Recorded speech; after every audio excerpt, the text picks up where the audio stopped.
Sir मैं सुब्रत बोल रहा हूँ सर। नहीं हो रहा है। वर्तमान समय में इस कानून को रिपील कर दिया गया है और उसकी जगह 2015 चल रहा है। निर्भया केस के बाद 2 मिनट बोल रहे हो तो अभी बोल लेगा। जस्टिस वर्मा कमेटी रिकमेंडेशन के बाद जेजे एक्ट 2000 को रिपील करके उसके जगह जेजे एक्ट 2015 लाया गया है। वर्तमान समय में 2015 का कानून ही लागू है। यह कानून केवल शैक्षणिक दृष्टि से ही महत्व है, क्योंकि इस कानून का इन्फोर्समेंट नहीं है। इस कानून के अंतर्गत कोई भी कार्रवाई नहीं हो सकती है, क्योंकि हमारे सिलेबस में यह है। तो हम इस कानून को पढ़ रहे हैं। तो हम आ रहे हैं जेजे एक्ट 2000 के बारे में। तो जैसा किशोर की बात हो रही है, यह कानून किशोरों के द्वारा किए गए अपराध के संबंध में लागू होता है। तो किशोर कौन है? किशोर वह व्यक्ति है जिसने 18 वर्ष की आयु पूरी नहीं की है। अकॉर्डिंग टू सेक्शन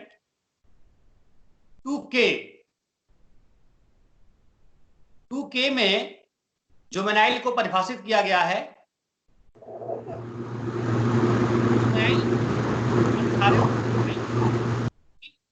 नहीं किया है वो जुवेनाइल से। अब हमारे इस कानून के ये जो कानून जो है ये संविधान से कहां तक अभिभूत है? तो यह कानून सामाजिक न्याय को अंगीकार किया है। और संविधान की अगर प्रस्तावना की हम बात करते हैं, प्रियम्बल, तो वहां पर जस्टिस की बात करें, justice social, economical and political. तो ये सोशल जस्टिस जो प्रियम्बल्स में है उसको समाहित किया गया है। और आर्टिकल 15 क्लास 3 राज्य, महिलाओं और बच्चों के लिए विशेष कानून बना सकता है। जबकि आर्टिकल 14 को अगर हम देखेंगे तो वो जो है equality before law, equal protection of law, rule of law, no discrimination. लेकिन यहां पर जो ये डिस्क्रिमिनेशन नहीं है, यह डिस्ट्रीब्यूटिव जस्टिस है, वितरणात्मक न्याय है। न्याय का वितरण हो, और चाहे वो बच्चा हो, चाहे महिला हो, और चाहे वो वीकर सेक्शंस हो, उनके लिए भी न्याय करने की बात करता है। तो हम जो कानून है, हम समानता तभी ला सकते हैं जब व्यक्ति समान हो। तो यहां पर हम देख रहे हैं एक 25 साल का, एक 30 साल का, एक 40 साल का, एक 50 साल, 70 साल, और एक जो व्यक्ति है जिसने 18 वर्ष की आयु पूरी नहीं की, जब वो 18 साल से कम है और एक एडल्ट है, तो दोनों में अंतर है। तो जब व्यक्ति समान नहीं है तो हम समान कानून अप्लाई नहीं कर सकते हैं। इक्वल के साथ इक्वल, अगर इक्वल नहीं है, अनइक्वल है, तो अनइक्वल के साथ अनइक्वल लॉ अप्लाई करेंगे, तो वहां पे समानता होगी। एक मतलब कि ऊपर है और एक नीचे है। अब आप कहेंगे एक समान कानून लगा दीजिए, तो उसके साथ न्याय नहीं होगा। जब व्यक्ति समान है तभी समान कानून, और जब व्यक्ति असमान है तो असमान कानून। इसी वजह से आर्टिकल 15 क्लास 3 के अंतर्गत महिला तथा बच्चों के लिए राज्य को विशेष कानून बनाने की शक्ति है। तो ये जो जेज एक्ट वो 15 क्लास 3 के अंतर्गत आता है, असमानता की विपरीत नहीं है।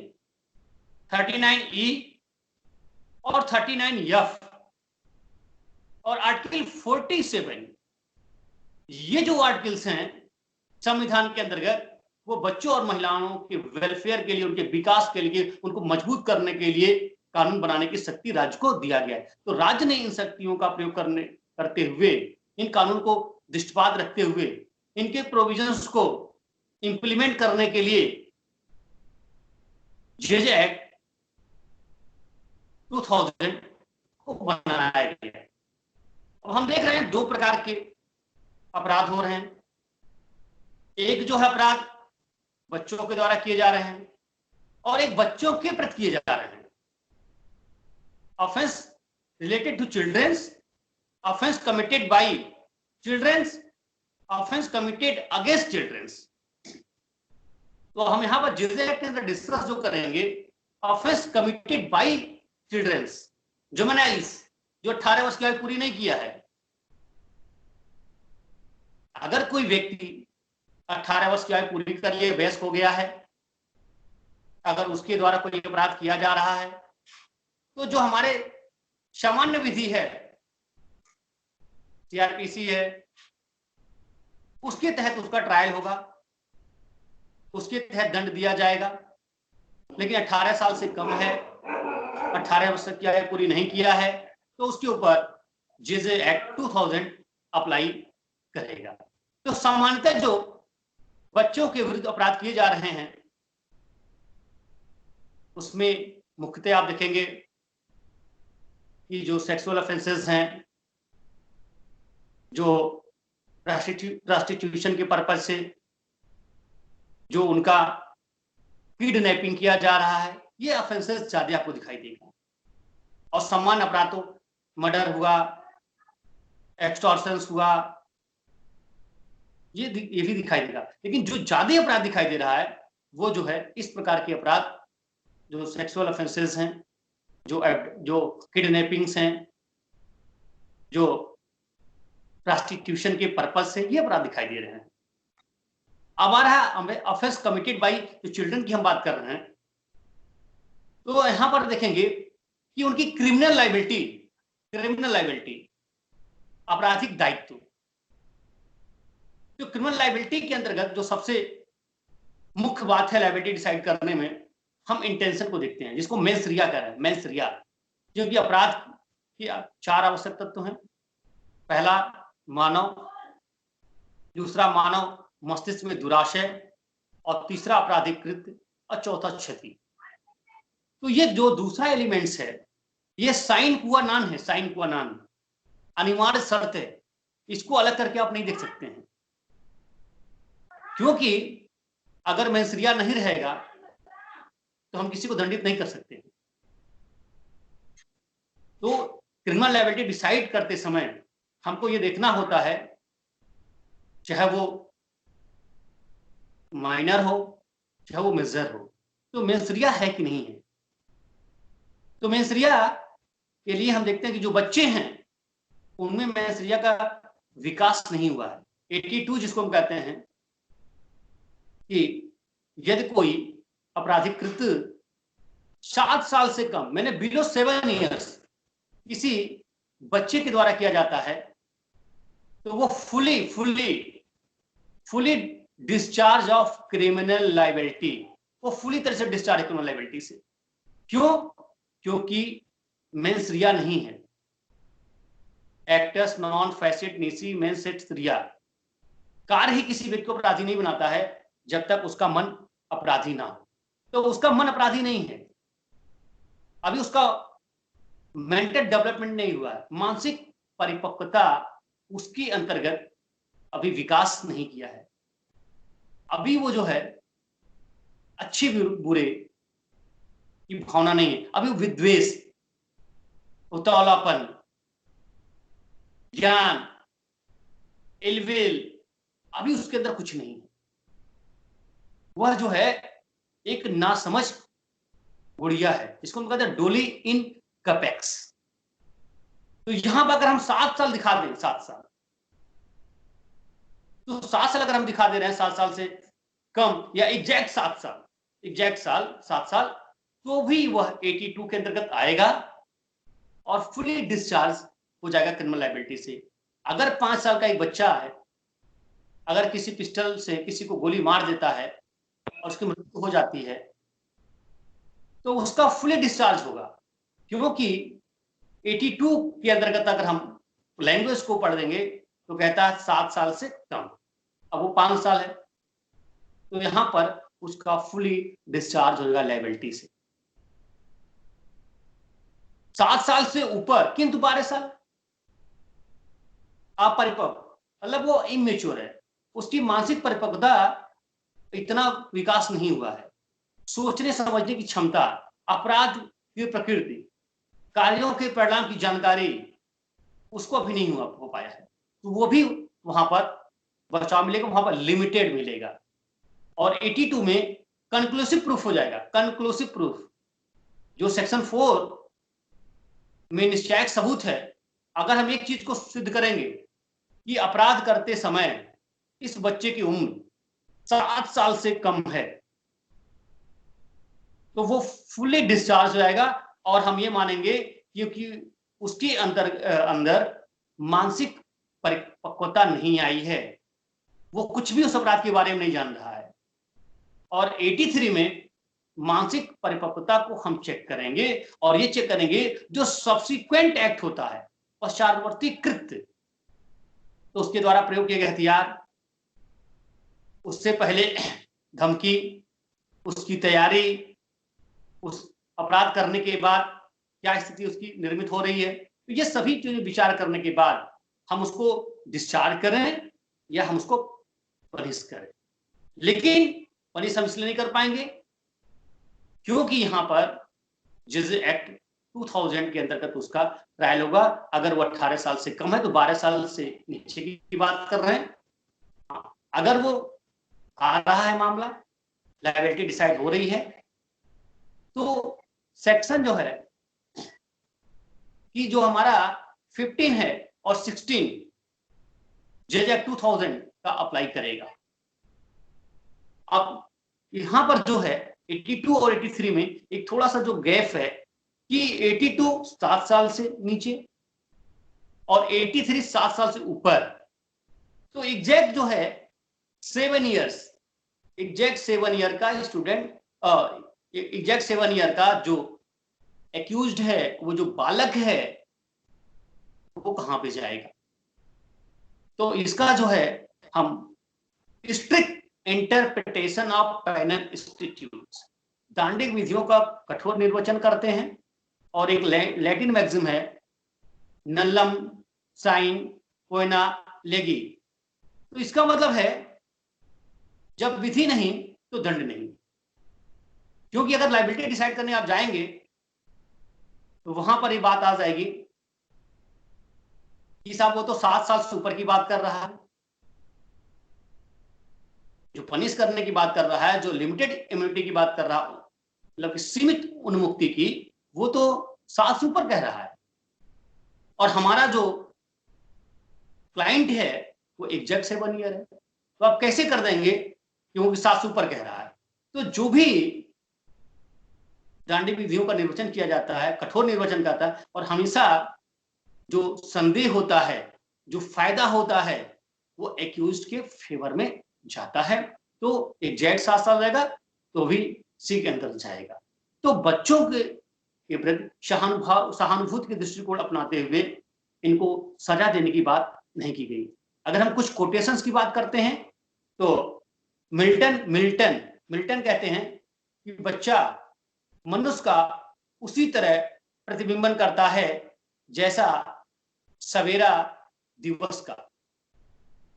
बच्चा मनुष्य का उसी तरह प्रतिबिंबन करता है जैसा सवेरा दिवस का। वेस्टर्न चर्चिल ने कहा है कि बच्चों के मुख में दुग्ध प्रदान जैसा दूसरा कोई निवेश नहीं हो सकता है।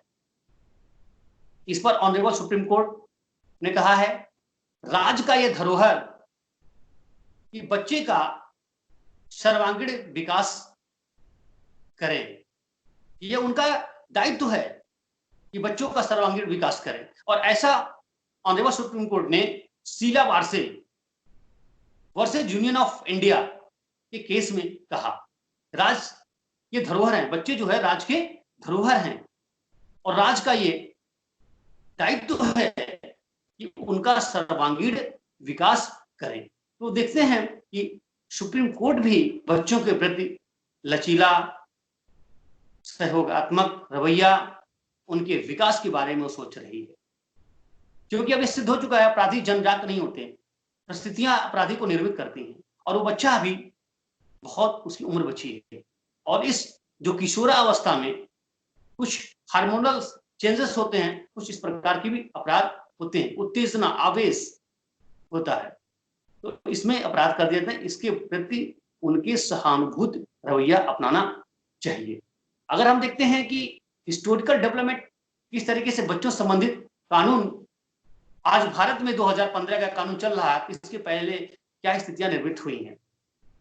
अब आप देखेंगे सबसे पहले भारत में 1920 के में जो है मद्रास राज्य ने कानून अपने यहाँ बच्चों से संबंध बनाया। 1949 उत्तर प्रदेश में कानून बनाया गया, 1970 में राजस्थान में कानून बनाया गया, और चिल्ड्रन एक्ट सबसे पहले सभी कानूनों को कंपाइल करते हुए एक कानून बनाया गया, चिल्ड्रंस एक्ट 1960, यानी बालक अधिनियम 1960 बनाया गया। बालक अधिनियम 1960 जब बनाया गया, इस कानून के अंतर्गत सभी राज्यों को यह अधिकार था कि अपने हिसाब से चिल्ड्रंस एक्ट बनाएं। तो सभी राज्यों ने बनाया, लेकिन सभी राज्यों ने अपने यहाँ डिफरेंट कानून बना लिया, एक रूपता नहीं रही। उसके बाद जो जेजे एक्ट 1986 आया, जेजे एक्ट 1986 के पीछे अगर आप देखेंगे तो यूनाइटेड नेशन के जो जनरल असेंबली है, उसके द्वारा कन्वेंशन राइट ऑन चाइल्ड 29 नवंबर 1985 को कराया, जिसको हम लोग कहते हैं वेजिंग रूल्स। ये वेजिंग रूल्स है, क्योंकि सभी लोग यह बात को जान रहे हैं, भारत भी संयुक्त राष्ट्र संघ का अस्थायी सदस्य है। जो भी इंटरनेशनल कन्वेंशन होते हैं, जो ट्रीटीज होती हैं, उसमें भारत भी पार्टिसिपेट करता है। भारत ने जो क्या की, पार्टिसिपेट किया, और भारत ने अपने यहाँ उसके बाद अनुच्छेद 253 की शक्तियों का प्रयोग करते हुए सबसे पहला जो सेंट्रल एक्ट बना जुवेनाइल्स से संबंधित, वो जुवेनाइल जस्टिस एक्ट 1986।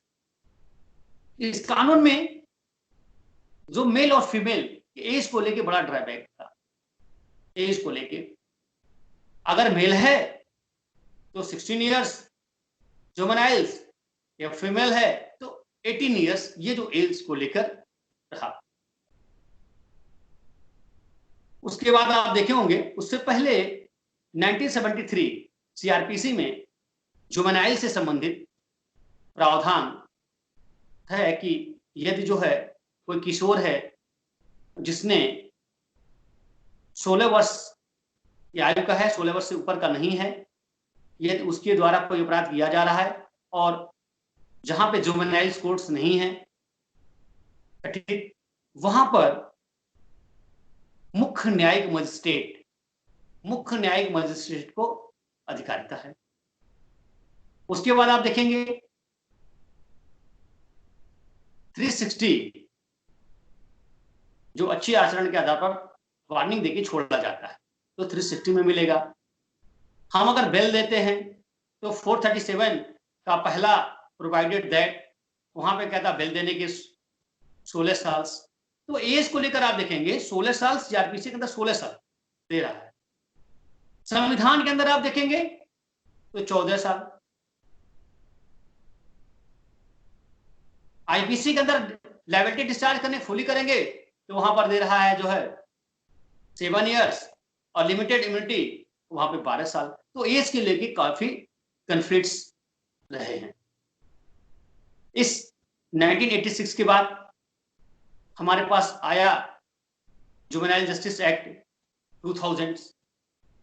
तो जुवेनाइल जस्टिस 2000 जो आया, अब इसके पीछे 2000 जो कानून बना, क्या रीजंस रहे? इसके पीछे दो रीजंस हैं। एक तो जो है जो बेजिंग रूल्स आपका है UN standards minimum rules for administration of JJ act, JJ juvenile justice 1985, इसको कहते हैं बीजिंग रूल्स। मतलब कि मिनिमम स्टैंडर्ड्स, प्रत्येक राष्ट्र की जिम्मेदारी है कि अपने यहाँ मिनिमम स्टैंडर्ड्स जो है वो बच्चों के लिए उपलब्ध कराएं, उनको रिहेबिलिटेट करें, उनको जो है जो हैबिचुअल ऑफेंडर हैं, जो एडल्ट ऑफेंडर हैं, उनको अलग करके रखें, एक ही जगह उनको ना रखें, स्पॉन्सरशिप प्रोग्राम चलाया जाए, उनको अडॉप्ट किया जाए, ऐसे तरीके से मतलब कि जो मिनिमम स्टैंडर्ड्स हो सके वो जो बीजिंग रूल्स में आया। उसके बाद देखिए बीजिंग रूल्स के बाद हमने जो है जैसे एक्ट 1986 तो बना लिया। उसके बाद देखा कि इस एक्ट में भी कमियां हैं, क्योंकि हम जो है स्टैटिक्स नहीं है, हमारा समाज जो है वो स्टैटिक्स नहीं है, हमारा समाज डायनेमिक है। तो लॉ को भी डायनेमिक होना चाहिए, समय के साथ नई नई समस्याएं आती हैं और उस समस्याओं का समाधान करने के लिए कानून है। तो देखा गया इस कानून में भी कमियां हैं। इस कमियों को दूर करने के लिए हमने इस कानून को भी रिपील किया। तो रिपील करने के पीछे कारण क्या रहा? ये जो है 1989 में यूनाइटेड नेशन की जनरल असेंबली ने राइट ऑन चाइल्ड पर एक कन्वेंशन कराया। 1989 यूनाइटेड नेशन की जनरल असेंबली ने एक कन्वेंशन राइट ऑन चाइल्ड कराया। भारत भी इस कन्वेंशन में पार्टिसिपेट किया और इस कानून में इस बात का उल्लेख हुआ इस जो कन्वेंशन में कि प्रत्येक राष्ट्र अपने यहां मिनिमम स्टैंडर्ड्स बच्चों से संबंधित उपलब्ध कराए। तो जो इसको हम लोग जो है रियाद, फिर आया रियाद जो है गाइडलाइंस 1990 में, रियाद गाइडलाइंस। तो ये रियाद गाइडलाइंस आ गया। उसके बाद हमने क्या किया कि जो है अनुच्छेद 253 के शक्तियों का प्रयोग करते हुए अब हमको हुआ कि फिर एक कानून बनाना पड़ेगा। तो 1992 में 1992 में हमने जो है 1989 के जो कन्वेंशन हुआ था उसको रेटिफाई कर दिया, अनुसमर्थन भारत ने कर दिया। उसके बाद 1986 के कानून को रिपील करते हुए एक नया कानून juvenile justice need care and protection act 2000 पास किया। इस कानून में देखिए दो प्रकार के बच्चे आ गए। एक तो जानते हैं कि जुवेनाइल कॉन्फ्लिक्ट विथ लॉ, और जो है दूसरा नीड केयर एंड प्रोटेक्शन वाला बालक। दो प्रकार के बच्चे आ गए। एक तो जो है जिसने अपराध कोई कर दिया है और जिसने कोई अपराध नहीं किया है। अभी आप देख रहे होंगे यदि कोई अपराध बच्चा करता है और 18 वर्ष की आयु पूरी नहीं किया है तो उसको हम जुवेनाइल बोर्ड के सामने उपस्थित कराते हैं। और कोई बच्चा कोई भीख मांग रहा है, एडल्ट मूवी देख रहा है, स्मोकिंग कर रहा है, कोई ड्रग का एडिक्ट हो गया है, मतलब कि किसी ऐसे व्यक्ति के साथ रहता है जिससे उसे शरीर को नुकसान हो सकता है, किसी कोई माँ बाप नहीं है, तो ऐसे बच्चों को जो हम पाते हैं तो हम उसको चाइल्ड वेलफेयर कमेटी के सामने प्रस्तुत करते हैं। इस तरह से आप देखेंगे दो प्रकार के बच्चे आ गए इसमें।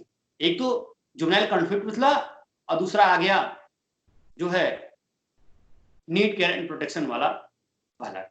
तो दो तरीके से बालक उसमें रख लिया गया।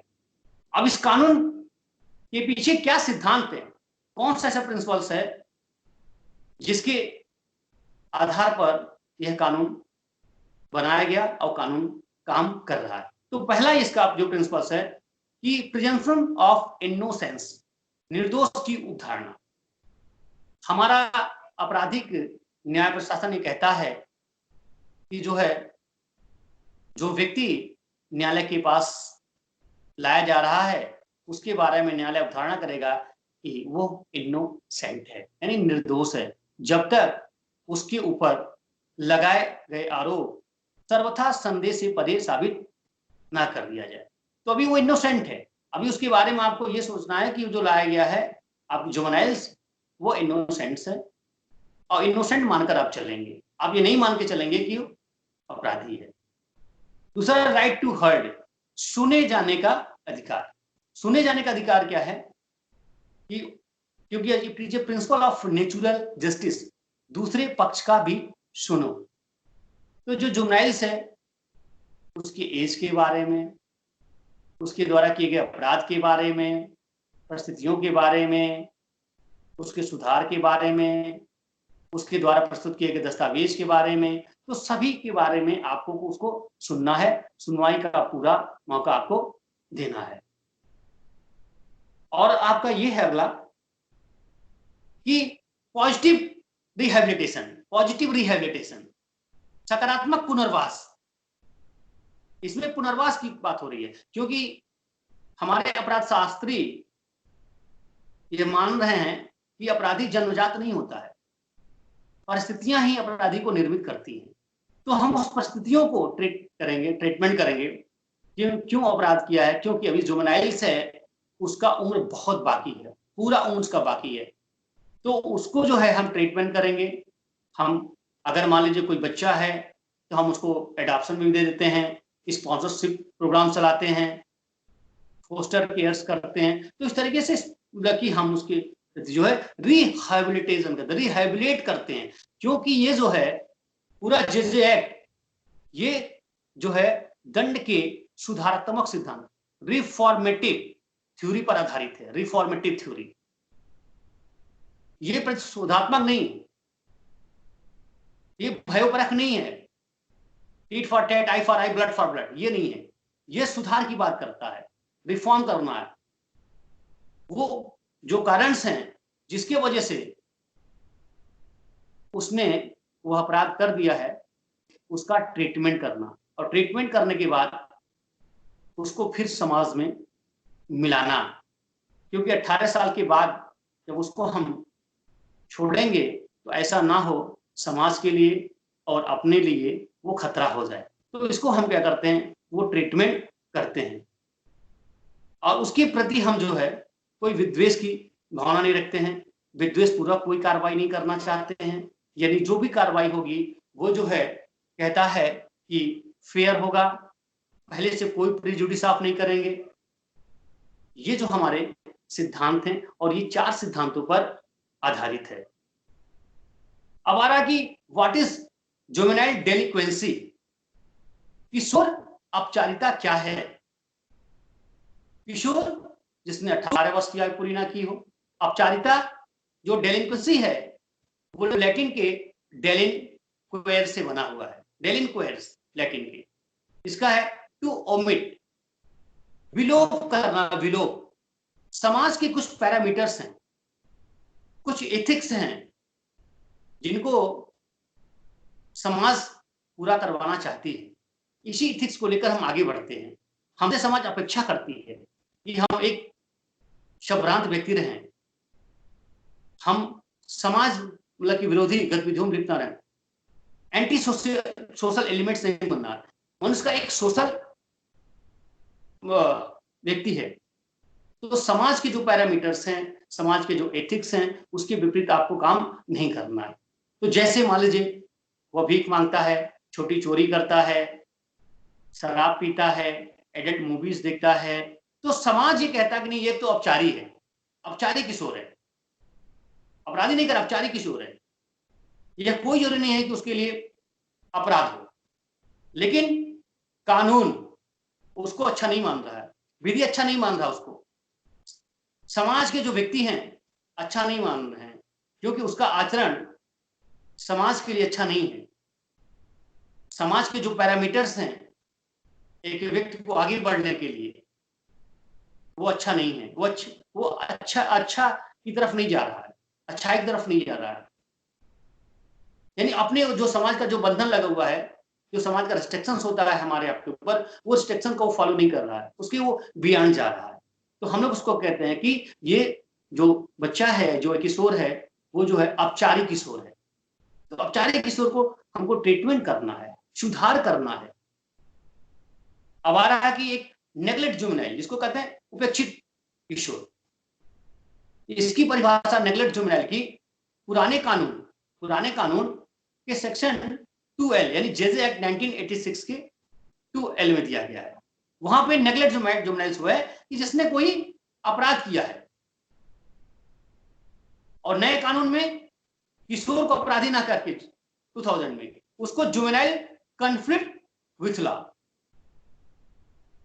तो ये, और एक आता है कि जो है औपचारिक किशोर, जिसने अपराध किया हो। औपचारिक किशोर वह किशोर है जिसने कोई अपराध किया हो, और हम नए कानून में औपचारिक किशोर ना करके उसको कहते हैं विधि विवादित किशोर। सेक्शन 2L में 2000 के सेक्शन 2L में जुवेनाइल कॉन्फ्लिक्ट विथ लॉ है।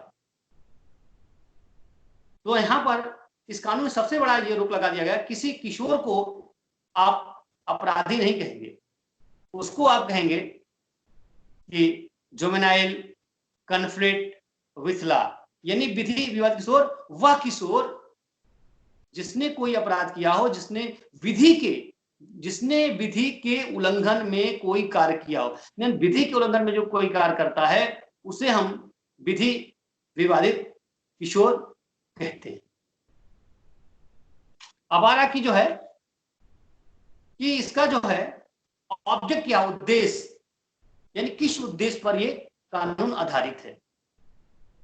तो इसके देखिए 5 ऑब्जेक्ट्स मैं आपको फोकस करूंगा कि किशोरों के हितों का संरक्षण, किशोरों के हितों का, यानी कि ये जो है किशोर का जो इंटरेस्ट है उसका प्रोटेक्ट करना इस कानून का मुख्य उद्देश्य है। किशोरों के हितों का संरक्षण करना, उनके विकास का संरक्षण करना, संवर्धन करना, उनका विकास करना, उनके लिए मतलब कि जो है स्पॉन्सरशिप प्रोग्राम्स लाना, जो फोस्टर्स केयर्स लाना, उनके एडॉप्शंस देना, मतलब कि जो उनके प्रॉब्लम्स हैं उसको दूर करना। आप देखे होंगे मतलब कि चाइल्ड साइकोलॉजिस्ट को भी बुलाकर, अगर उनको कोई प्रॉब्लम्स हो रही है, मेडिकल टीम को बुलाकर, उसके बाद मूवी दिखाकर, पढ़ाकर, इस तरीके से हम उनको ट्रेन करते हैं, उनके हितों का संरक्षण हम करते हैं। और तीसरा है जो हैबिचुअल ऑफेंडर्स हैं एवं आदतन अपराधी से दूर रखना, कि कहीं ऐसा ना हो कि जो हैबिचुअल ऑफेंडर्स है, एडल्ट्स हैं, उनसे वो मिल जाए। इस वजह से हमने देखेंगे कि हमारे पास अगर अपराध कर दे रहा है तो हम उसको जो है जो रेगुलर कोर्ट्स है वहां नहीं ले जा रहे हैं, और उसके बाद जो है जो रेगुलर जेल्स हैं उस जेल में हम नहीं भेज रहे हैं। तो उनके पास जो हमारे बच्चों के लिए, जुवेनाइल्स के लिए किशोर गृह है, किशोर गृह, उस किशोर गृह में हम उनको भेजते हैं। अगला है कि इनकी देखरेख करना, लगातार इन पर वॉच करना, क्या सुधार हुआ, अभी किसी की आवश्यकता है, वो सभी चीज को देखना, हम प्रॉपर इन पर वॉच करते हैं। अगर आप देखते हैं किसी को हम अगर छोड़ते हैं जुवेनाइल्स को, तो हमारे पास जो है प्रोबेशन ऑफ ऑफेंडर एक्ट के अंतर्गत प्रोबेशन ऑफिसर्स है, उसका भी सुपरविजन हम ले सकते हैं, देख सकते हैं कि छोड़ने के बाद उसका आगे कैसा बिहेवियर है, समाज में कैसे अपने को स्थापित कर रहा है, ये जो समाज के रिस्ट्रिक्शंस हैं, समाज के जो पैरामीटर्स हैं, समाज के जो एथिक्स है, जो कानून के एथिक्स हैं, कानून हैं, उसका वो पालन कर रहे हैं, इस बात को भी हम देखें। तो किशोर औपचारिकता की कारण क्या है? किशोर औपचारिकता की अगर हम कह रहे हैं किशोर औपचारिकता जुवेनाइल डेलिक्वेंसी, उसके क्या कारण हैं? तो आप देखेंगे औद्योगिकरण, तो जो सबसे बड़ा कारण है औद्योगिकरण। औद्योगिकरण हुआ कि जो आप देखेंगे छोटे छोटे जो गांव हैं, आज गांव हैं वो शहर बन गए, शहर बन गए तो चकाचौंध हो गया। उसके बाद लोग जानते हैं कि वेस्टर्न कल्चर्स को काफी अडॉप्ट किए, तो इस सब चीजों को अडॉप्ट करने के बाद उसके बाद पारिवारिक विघटन भी हुआ, लोगों का नियंत्रण भी हटा। तो ये हुआ कि मतलब कि इस तरह से बच्चों पर लगाम हटना स्टार्ट हो गया और बच्चे मतलब कि अपराध की तरफ आगे बढ़ गए। दूसरा मीडिया, मीडिया का जानते हैं सबसे बड़ा रोल है कि हर चीज आपको देख रहे हैं कि मिल जा रहा है, हर चीज टीवी में दिखाई दे रहा है, टीवी में वही चीज दिखाया जा रहा है कि जो हमारे आपके लिए संभव नहीं देख पाना, परिवार के साथ बैठकर।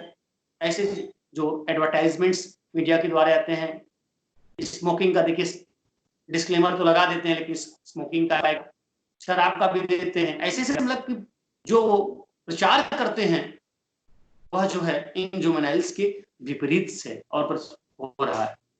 पारिवारिक विघटन एक समय था, जानते हैं कि जब आप ज्वाइंट फैमिली रह रहे थे, आज ज्वाइंट फैमिली का कॉन्सेप्ट ही खत्म हो गया। आज न्यूक्लियर फैमिली आ गई। न्यूक्लियर फैमिली आ गई तो उसमें क्या हो रहा है कि नियंत्रण हट गया। बच्चा क्या कर रहा है हम नहीं देख पा रहे हैं।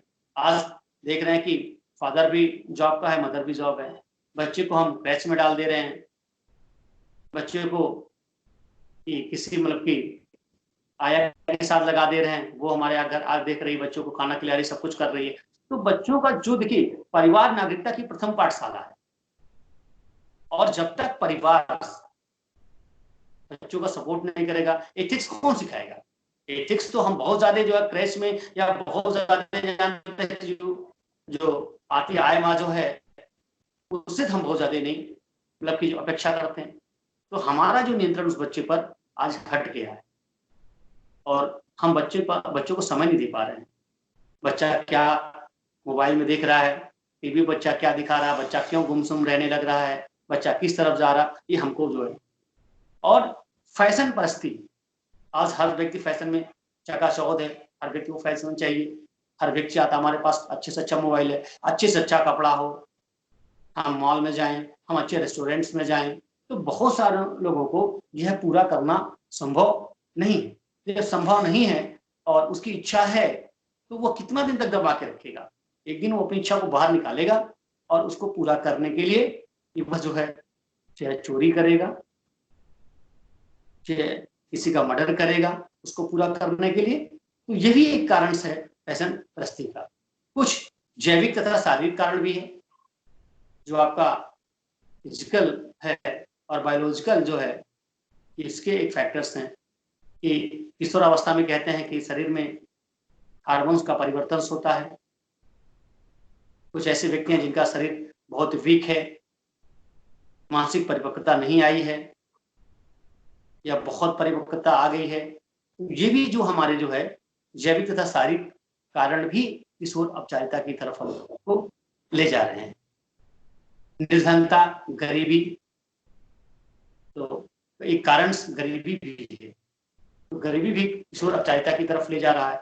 अशिक्षा, शिक्षा क्या करता है? शिक्षा मतलब कि जो है उचित अनुचित, सही गलत, धर्म अधर्म में अंतर स्थापित करता है। क्या सही है क्या नहीं, क्या मुझे फॉलो करना चाहिए, क्या मुझे फॉलो नहीं करना चाहिए।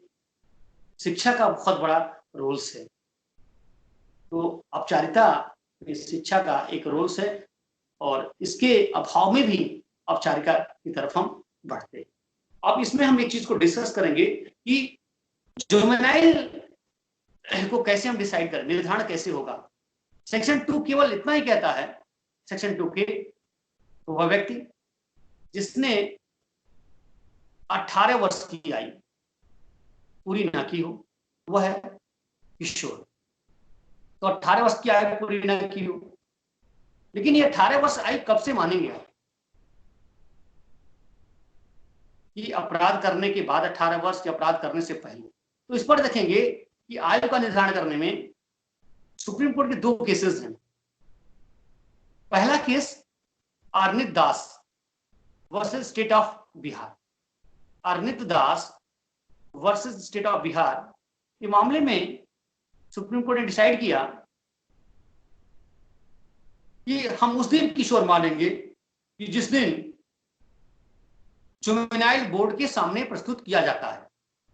हम उस दिन जुवेनाइल्स नहीं मानेंगे कि जिस दिन अपराध कारित हुआ है। 2 चीजें, एक तो अपराध का डेट, जिस दिन अपराध हुआ है, और मान लीजिए वो 1 महीना 6 महीना वो फरार चल रहा है, और उसके बाद उसकी गिरफ्तारी हुई, उसने क्लेम किया कि हम जुवेनाइल्स हैं, और हम उसको जुवेनाइल बोर्ड के सामने प्रस्तुत कराए। तो अब क्वेश्चन है कि जो है कि डेट जो है उस दिन देखा जाएगा जुवेनाइल, जिस दिन जुवेनाइल बोर्ड के सामने प्रस्तुत कर रहे हैं, या जो है जिस दिन अपराध कारित हुआ है। तो इस केस में ऑनरेबल सुप्रीम कोर्ट ने कहा कि जिस दिन जुवेनाइल बोर्ड के सामने हम प्रस्तुत कर रहे हैं, उस तिथि को हम जुवेनाइल देखेंगे कि उसका एज 18 साल है या नहीं।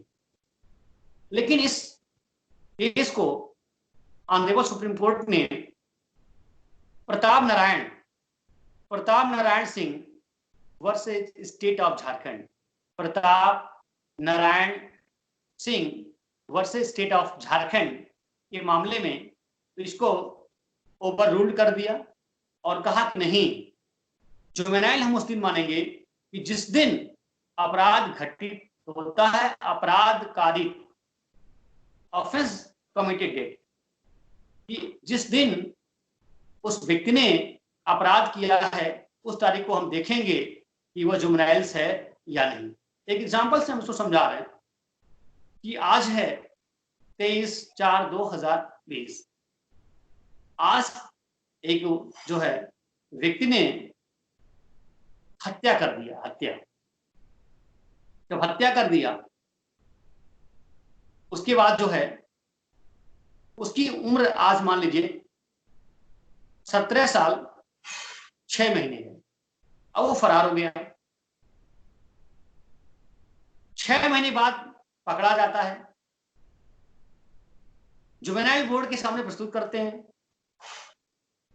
तो यहां पर जो है जो जेजे बोर्ड है, जिस दिन प्रस्तुत किया जाता है उस दिन नहीं मानेगी। और आज जो है 23 अप्रैल 2020 की स्थिति में उसकी आयु कितनी वर्ष थी वो देखा जाएगा, ना कि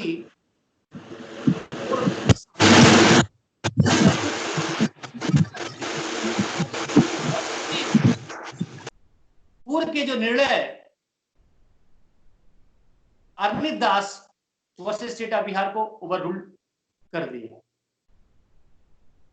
अमान है किशोर का जो है आयु निर्धारण करने में किन किन डॉक्यूमेंट्स की आवश्यकता होती है, कैसे आप कहेंगे, क्या चीज आप चेक करेंगे। तो इसमें देखिए जो है कुलाई इब्राहिम वर्सेस स्टेट, ये 2014 का केस है। कुलाई इब्राहिम वर्सेस स्टेट, ये 2014 का केस है। इसमें जो है सुप्रीम कोर्ट ने जेजे एक्ट 2000 के सेक्शन 7A और जो सर एक बार रूल्स सर फिर से उसको रिपीट कर दीजिए। क्या हो गया? ये जो भी केस बता रहे कि उसका नाम फिर से एक बार बताइए सर प्लीज।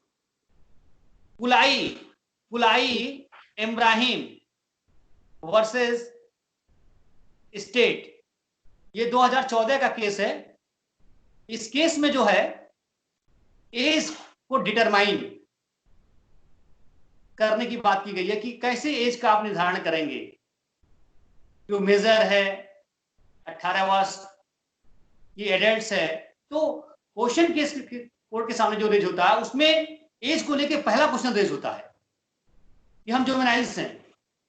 जुवेनाइल होने के लिए उसको डॉक्यूमेंट भी प्रोड्यूस करना होता है।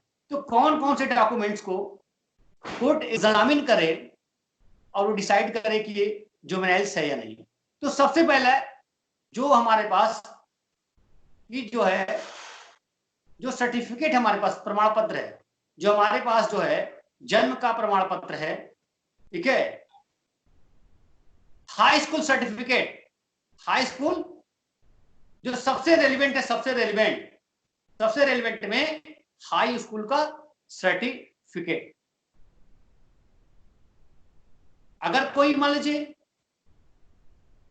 क्लास 2, क्लास 3, क्लास 4, क्लास 5, 7, 8 जिस तरह का अगर हाई स्कूल सर्टिफिकेट नहीं है, जो हम लोग कहते हैं 10वीं की सर्टिफिकेट नहीं है, तो कहता है पाठशाला मतलब कि जो है का वो सर्टिफिकेट, पाठशाला में अंकित जो जन्मतिथि। लेकिन प्लेवे क्रेच और प्लेवे को नहीं मान रहा है कोर्ट कि पाठशाला का जो है कि ये प्लेवे की आगे की बात कर रहा है। वहां के बाद मेडिकल बोर्ड कभी एज को जब होता है कि हमारे पास हाई स्कूल सर्टिफिकेट नहीं है, हमारे पास कि जो है कोई जन्म प्रमाण पत्र नहीं है, आज हॉस्पिटल में जन्म प्रमाण पत्र बना के दे देते हैं, गांव में बना के देते हैं, लेकिन कहीं कहीं स्थिति हो सकती है कि वह व्यक्ति कह रहा है हमारे पास कुछ नहीं, हमने कुछ बनवाया ही नहीं। अब क्वेश्चन है कि उसका कैसे निर्धारण करेंगे? तो कोर्ट ने इसको कहा कि जो मेडिकल बोर्ड एग्जामिन करके मेडिकल बोर्ड में 1 साल कम करिए, क्योंकि 1 साल का फ्लक्चुएशंस होता है ये मेडिकल बोर्ड से। जो मेडिकल बोर्ड एग्जामिन करेगी तो वो एग्जैक्ट डेट नहीं बता पाएगी, वो बताए कि इतने साल लगभग, तो 1 साल कहता है कि उसको एक्सक्लूड कर लीजिए। उसके बाद आप डिसाइड करिए कि उसका जो है एज 18 ईयर्स है कि नहीं है। अगर 18 ईयर्स है तो आप उसको जुवेनाइल मानिए, अगर 18 ईयर्स नहीं है, 18 ईयर्स से अगर बिलो है तो आप जुवेनाइल मानिए। अगर 18 ईयर्स वो कंप्लीट हो गया है तो वो जो है आपको जो है हमारे एडल्ट्स हैं उनकी कैटेगरी में हम उसको मानकर चलेंगे। इस बच्चों के मामले में अगर आप देखेंगे, संजय सूरी न्यायिक दृष्टिकोण हम कह रहे हैं, न्यायिक दृष्टिकोण, कि न्यायिक दृष्टिकोण बच्चों के बारे में न्यायालय क्या सोचती है। तो संजय सूरी बनाम दिल्ली प्रशासन के मामले में सुप्रीम कोर्ट ने कहा कि जो किशोर कारावासी हैं उनको जो है एडल्ट्स जो हैं, जो हैबिचुअल्स हैं, उनसे अलग करके रखा जाए और जेल में एक विजिटर रिकॉर्ड्स रखा जाए, उनसे कौन आ रहा है, कौन मिल रहा है, इसका भी एक रिकॉर्ड, विजिटर्स जो रिकॉर्ड्स होता है वो भी जेल में रखने की बात उन्होंने कहा।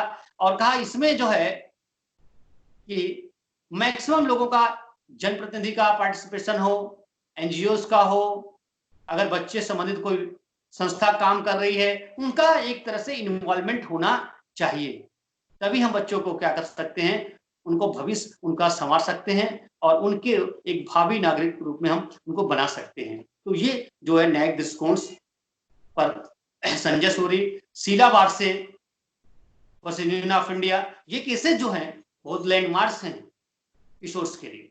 हमारा इस कानून के सालिएंट फीचर, प्रमुख विशेषताएं क्या है?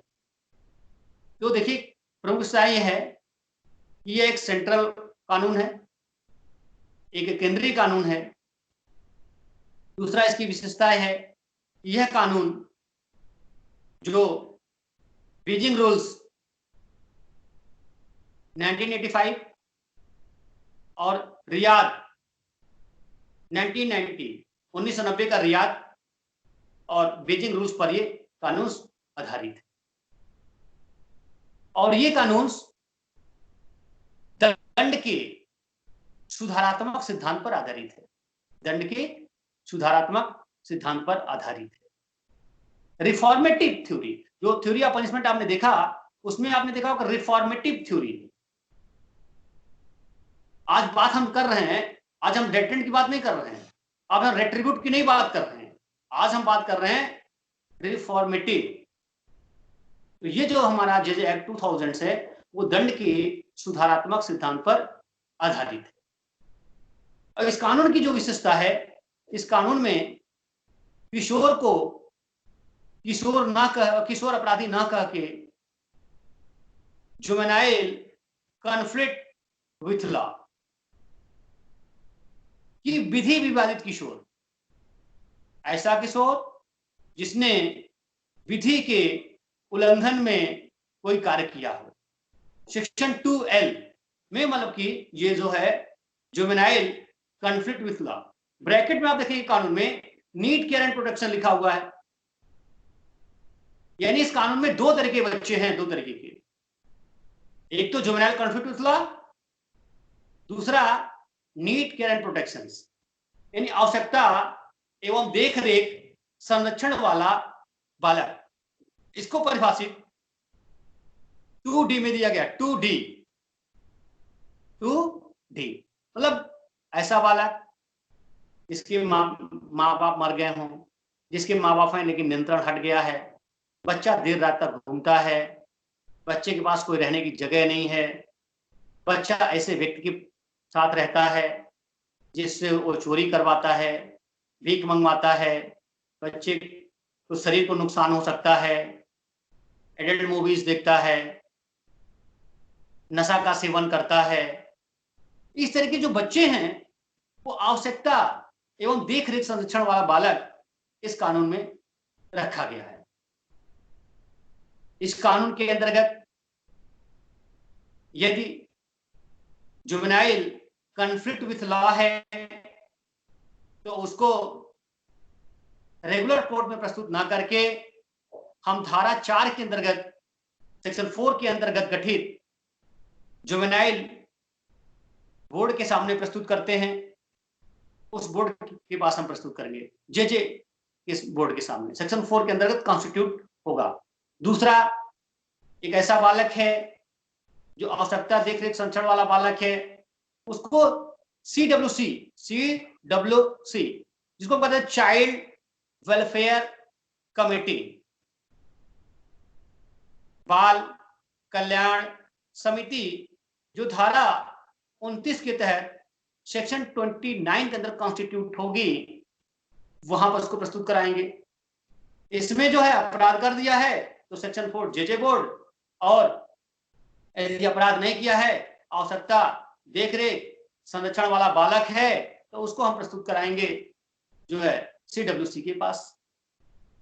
अब इन बच्चों को रहने के लिए हमने होम्स बना दिए, गृह बना दिए, तो 4 प्रकार के हमने गृह बना दिया इन बच्चों को रखने के लिए।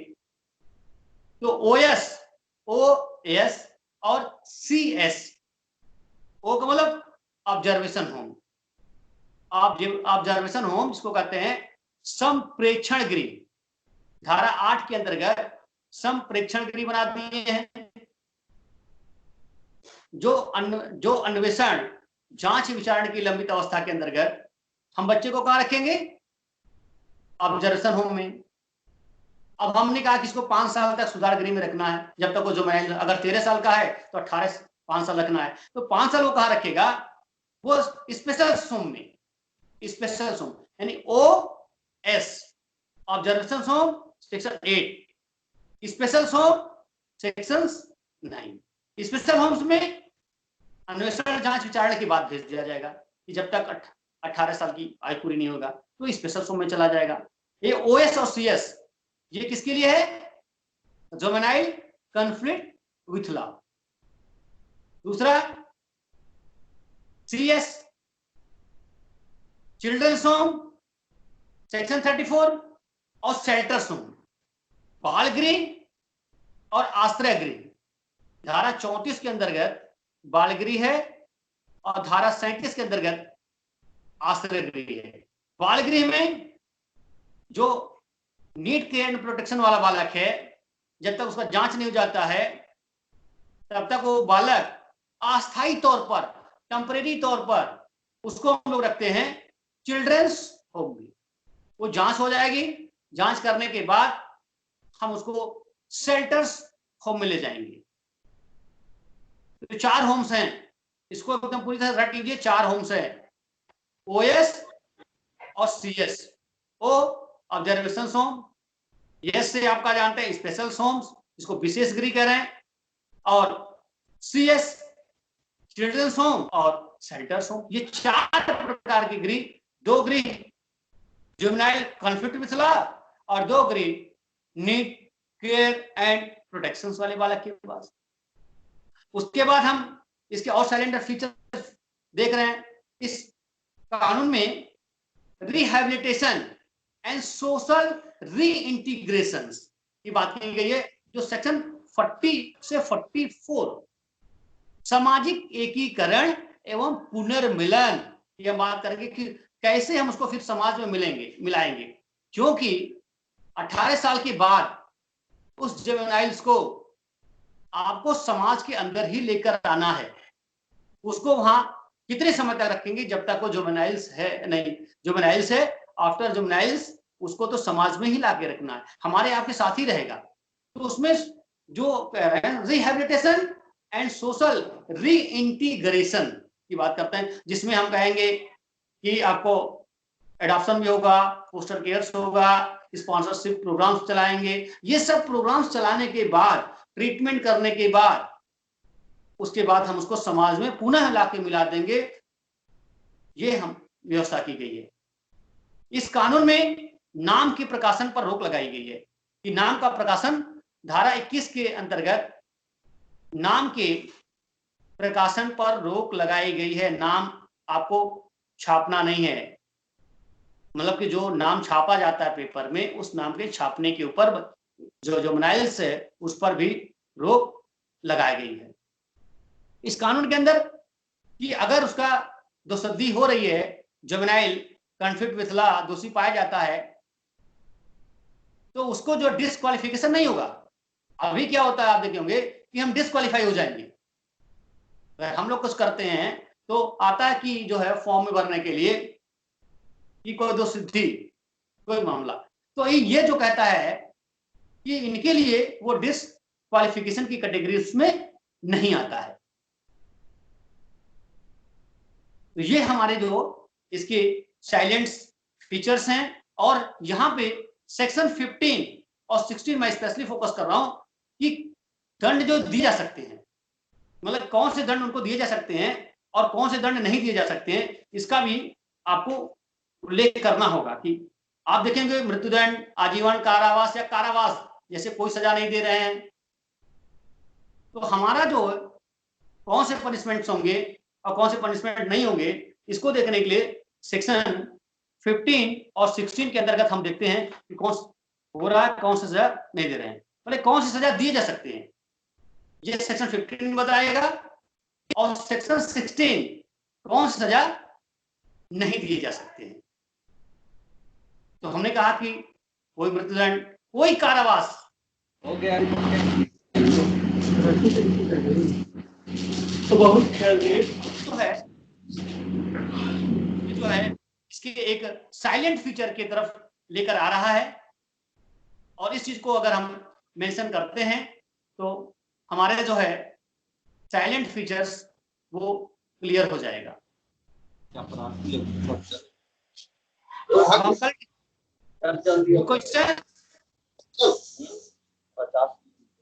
क्वेश्चन पूछिए।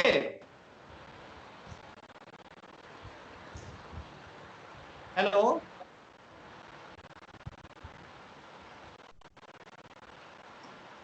हाँ सर, एक क्वेश्चन है सर मैं जो 4 कोर्स के नाम है ना सर, अच्छे से एक बार फिर से बताइए ना। वो 4 कोर्स के जो OSCS, उसको थोड़ा सा फिर से देखिए।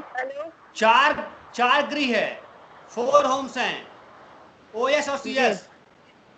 OS और CS रख लीजिए, याद कर लीजिए, OS और CS यही आपका मेन है। हाँ जी। OS ऑब्जर्वेशन होम्स, हाँ, उसके बाद जानते हैं स्पेशल होम जी, observation home, special home. Section 8 में ऑब्जर्वेशन होम, सेक्शन 9 में स्पेशल होम, सेक्शन 34 में चिल्ड्रंस होम, सेक्शन 37 में शेल्टर्स होम। तो OS juvenile conflict with law. दूसरा जो CS है, नीड केयर एंड प्रोटेक्शन के बालक के लिए। अन्वेषण, जांच, विचारण की लंबित अवस्था में अस्थायी तौर पर हम उसको कहां रखते हैं, ऑब्जर्वेशन होम में। जब कंप्लीट हो जाएगा तो स्पेशल होम में चला जाएगा। फिर अगर नीड केयर एंड प्रोटेक्शन वाला बालक है तो चिल्ड्रंस होम में टेम्पररी, अस्थायी तौर पर, उसके बाद शेल्टर्स होम में हम भेज देंगे। ये OS और CS ये 4 होम्स हैं। जो गृह पूछता है कि विभिन्न प्रकार के गृहों का वर्णन करें, तो 4 प्रकार के गृह बनाया गया है, 8, 9, सेक्शन 8, 9 और सेक्शन 34 एंड 37 ये हो गए। जी सर, मेरा क्वेश्चन था। गुड इवनिंग जी जी जी। सॉरी सर, आप कुछ बोल रहे हैं, पहले कंप्लीट कर लीजिए। नहीं, हमें ये कह रहे हैं, इसमें किशोर पुलिस यूनिट की भी व्यवस्था की गई है। किशोर पुलिस यूनिट की बात की गई है। और इस अधिनियम के अंतर्गत जो बोर्ड का गठन किया गया है, बोर्ड के सभी पावर्स को एक्सरसाइज करने का पावर सेशन कोर्ट और हाई कोर्ट को भी दे दिया गया है। यदि अपील और रिवीजन जा रहा है तो शक्ति का प्रयोग जज एक्ट 2000 का हाई कोर्ट भी करेगी और सेशन कोर्ट भी करेगी। सर इसमें एक इम्पोर्टेंट पॉइंट था सर जो आपने बताया, एक इम्पोर्टेंट फैक्टर है सोशल री इंटीग्रेशन। सर एक प्रैक्टिकल क्वेश्चन पूछूंगा। अभी हम सबको मालूम है सर, जो चर्चित कांड था उसमें एक मोहम्मदीन है जो कॉन्फ्लिक्ट इन लॉ है, वो 3 साल की सजा काट करके अभी पुनर्वास उसका हो गया है सर। वो कर्नाटक में एक होटल पे काम कर रहा है, राइट सर, जो निर्भया केस में था। सर मेरा प्रश्न यहाँ पे ये है कि आज नहीं कल उसकी आइडेंटिटी रिवील होगी, तो क्या उसको सुरक्षा, मॉब लिंचिंग से या उसकी जान की सुरक्षा रिलेटेड भी कोई अधिकारी प्राधिकारी नियुक्त होता है कल की डेट में उसको हम आपको इसका उत्तर दे रहा हूँ। जी जी देखिए, आपको बता रहा हूँ कि देखिए आर्टिकल 21 के अंदर हर व्यक्ति का जो है फंडामेंटल राइट है कि पर्सनल लाइफ एंड लिबर्टी, अगर उसका सुरक्षा, उसको अगर खतरा उत्पन्न होता है तो अनुच्छेद 21 के अंतर्गत तो प्रोटेक्शन ले सकता है, प्रोटेक्शन मांग कर सकता है हाई कोर्ट में सीधे जाके और प्रोटेक्शन मिलेगा। अलग से प्रोटेक्शन के लिए करना पड़ेगा रिक्वेस्ट उसको लेना पड़ेगा। जैसा हम और आप हैं, अगर हमको आपको लगता है कि हमारे शरीर को कोई नुकसान पहुंचा सकता है, आप देखे होंगे इसमें ऑनर किलिंग में जब वो मैरिज कर लेते हैं तो पुलिस बहुत परेशान करती है। इसमें डायरेक्शन है डीजीपी को कि सुरक्षा व्यवस्था पूरा कराना, कि उसके शरीर को खतरा ना हो, तो वो एक सामान्य व्यक्ति हो या कोई भी व्यक्ति हो, क्योंकि हमने कहा है कि डिस्क्वालिफिकेशन नहीं है, उसका कन्विक्शन होना डिस्क्वालिफिकेशन की कैटेगरी में नहीं आता है। जॉब के लिए भी डिस्क्वालिफिकेशन नहीं। Thank you sir. और कोई क्वेश्चंस?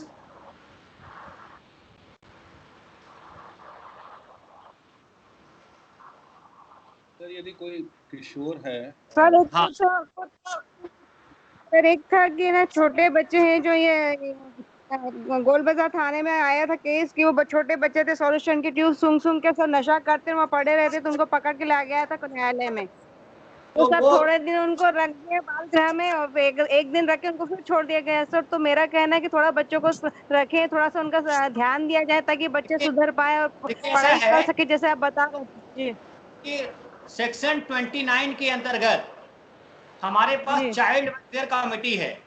यदि किसी बच्चे ने जो 18 वर्ष की आयु पूरी नहीं की है, जुवेनाइल्स कह रहे हैं, यदि अपराध नहीं हुआ है तो वो जानते हैं क्या है, वो अपचारी किशोर है। अपचारी जी, वो अपचारी किशोर है, तो उसके लिए जो है कि हमारे पास जो ब्रीफ बना हुआ है सीएस, तो सीएस में हम भेज सकते हैं।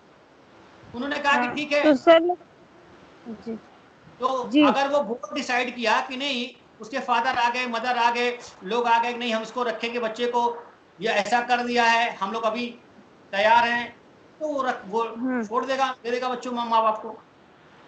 अगर उसको लगता है कि माँ बाप उसको खतरा हो रहा है, बहुत सारे बच्चों को माँ बाप मार रहे हैं, वो बाप के साथ जाना नहीं चाहता, माँ के साथ रहना नहीं चाहता, तो बच्चा जाएगा कहाँ पे? तो बच्चे के लिए बात तो टेम्परेरी तौर पर हमको वहां रख लेंगे चिल्ड्रंस होम में कुछ दिन के लिए, उसके बाद हम उसके बाद सेंटर होम में भेज देंगे। हमारे पास तो सर वो जी सर वो बच्चे ऐसे गरीब माँ बाप के जी सर, वो बच्चे ऐसे थे गरीब, उनके माँ बाप भी कुछ करते नहीं, बच्चों को छोड़ रखा है, तो जगह जगह जाकर थोड़ा सा पेपर वगैरह बीनते हैं और उसको बेच करके सॉल्यूशन के ट्यूब सूंघ के नशा करते हैं और फिर पकड़ाते फिर छुड़ जाते हैं। ये बच्चे जो है सेक्शन 2D के अंतर्गत नीड केयर एंड प्रोटेक्शन वाला बालक है, उसके लिए बस चिल्ड्रंस होम, शेल्टर्स होम्स हैं। अगर फिर माँ बाप गए होंगे कि साहब नहीं हम इनको रखे हैं, कोई दिक्कत नहीं है, तो उसके बाद फिर उसको हैंडओवर कर दिया गया माँ बाप को। बाद में तो माँ बाप को हैंडओवर कर दिए होंगे, लाए होंगे। सर बहुत सारे देखते होंगे कि बच्चे मिल जाते हैं रोड पे, कोई माँ बाप नहीं है, या लो क्लास जी, लज्जा जी। से कोई बच्चा फेंक दिया, तो बच्चा कहाँ जाएगा? बच्चा तो वो जी बच्चा सर। कोई अपना तो किया नहीं है, उस बच्चे को चाइल्ड वेलफेयर कमेटी के सामने प्रोड्यूस करेंगे सेक्शन 29 के अंदर। जी सर। हाँ अनुराग जी, जी आपका सर, क्वेश्चन था, धन्यवाद। बोलिए। सर एक क्वेश्चन है, यदि कोई बच्चा है जो कन्फ्लिक्ट चाइल्ड है, कन्फ्लिक्ट विथ हाँ लॉ है, और हाँ उसका एज सब्जेक्टेड है, उसके उम्र के ऊपर में विवाद है, और वो अपने डॉक्यूमेंट्स और जो भी चाहिए रिक्वायरमेंट वो नहीं कर पा रहा है, इस बीच हाँ, में इस ट्रायल के दौरान उस बच्चे को कहाँ रखा जाएगा? जज एक तो बहुत कहता है कि बच्चे को पुलिस के सामने बहुत बहुत नहीं, बहुत रेलिवेंट क्वेश्चन है, इसमें एकदम क्लियर है। ये बच्चा रखा जाएगा ऑब्जर्वेशन होम, सेक्शन 8 के अंतर्गत जो ऑब्जर्वेशन होम बने हुए हैं उस होम्स में बच्चा रहेगा, धारा 8 जय एक्ट 2000। सर सुमित बोल रहा हूँ सर। हाँ सर गुड इवनिंग। सर बोलिए। सर कुछ दिन पहले क्या हुआ था कि जो महिला पॉलिटेक्निक कॉलेज है ना, हाँ वहाँ पर एक जो गर्ल थी वो अपने भिलाई जा रही थी और ट्रेन में पथराव हुआ था सर। हाँ और ये बच्चे फेंके थे सर, तो उस केस में क्या होना चाहिए सर उन बच्चों के साथ? तो स्टूडेंट थे, उसका हाथ टूट गया सर, वो ब्लाइंड। आपकी आवाज ब्रेक हो रही है सुमित जी मुझे। जी सर मैं बाद में पूछ लूंगा। हाँ मुझसे पूछ ले, आपकी आवाज ब्रेक हो रही है, प्रॉब्लम ठीक से मेरे हाँ, पास मुझे सुनने में नहीं आ रहा। और कोई questions sir Anurag ji? No question sir. और कोई? खुशी, रागनी, नीलोफर, एनीवन, नरेंद्र? सर मेरे तरफ से कोई क्वेश्चन नहीं है, समझ में आ गया। नरेंद्र जी हाँ सर, कोई लेकिन क्वेश्चंस? मेरा क्वेश्चन थोड़ा आगे का है, इतना इम्पोर्टेंट नहीं लग रहा है। अच्छा आगे इम्पोर्टेंट तो कोई प्रॉब्लम इसलिए नहीं हाँ, है। इम्पोर्टेंट नहीं लग रहा है मुझे। कल हम सर ये आपसे जेडीए सर कोड ये अपना सेक्शन 4, 5, 6, ठीक सर है, ये जो ये हम कारा डिस्कस वाला करेंगे अपना है, JJ code. Okay sir. Sir ये कारा वाला अपन पढ़ेंगे कि नहीं आगे जेजे एक्ट में? कारा देखिए कारा क्या है, कारा एडॉप्शन के लिए है। एडॉप्शन हमको एडॉप्शन करना है तो कारा से ही एडॉप्शन करते हैं। हम बता देंगे जब सोशल रीइंटीग्रेशन की हम बात करेंगे, जी जी, ठीक है, कल हम डिस्कस कर देंगे कारा। सामाजिक ओके एकीकरण सर, और पुनर्मिलन में हमारे पास एडॉप्शन भी आता है, तो जब एडॉप्शन डिस्कस ओके सर, करेंगे तो कारा डिस्कस कर देंगे, ओके सर, थैंक यू। कोई दिक्कत नहीं है इसमें। ठीक है, यस सर। ओके।